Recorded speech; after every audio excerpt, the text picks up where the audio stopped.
And the big breaking news that's coming in, even as Parliament remains adjourned because of the showdown over Adani, no decision has been taken yet on any sort of discussion on Adani. In Rajya Sabha particularly, there was the government reaching out to the opposition saying we will agree to a 2-day discussion on the constitution in Rajya Sabha.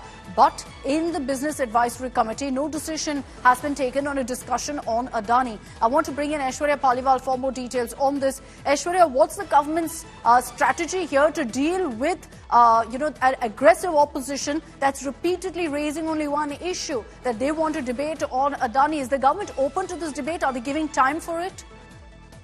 Well, Akshita, let me start by telling you at the moment no time has been given for it. And, if we speak about the government and BJP in particular, Akshita, the day the news came out, that day there was a press conference in which the BJP very clearly said that Gautam Adani and his company, they are private players, so we do not want to get into it. Rather, they raised fingers at those state governments, the 4 state governments, which were being ruled by the Congress allies at that time. And they said that why are you asking the BJP or the government to answer on this? Whatever Gautam Adani and the Adani group have to say, they will make out statements. We want to stay away, but why are you not asking questions of those chief ministers who were in power about which the report has come out? So we understand that that's the stand of the government, but the opposition since day one, and Rahul Gandhi at the forefront, Mahua Moitra also at the forefront, the other MPs have been speaking about the fact that all that they want is a JPC which should be looking into the workings of the Adani group, but at the moment no clear indication whether that will be done or not. And we have seen 11 a.m. that's the time when the Lok Sabha and the Lok Sabha and RS, all of them begin, and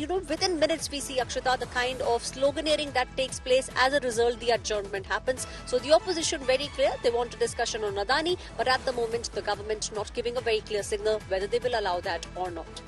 So that means essentially in the days to come, the stalemate is going to continue. There seems to be no breakthrough really in any sort of dialogue between the government and opposition, and unfortunate, because what then we're talking about is another unproductive winter session in Parliament. Thanks very much, Aishwarya, for joining us with those details.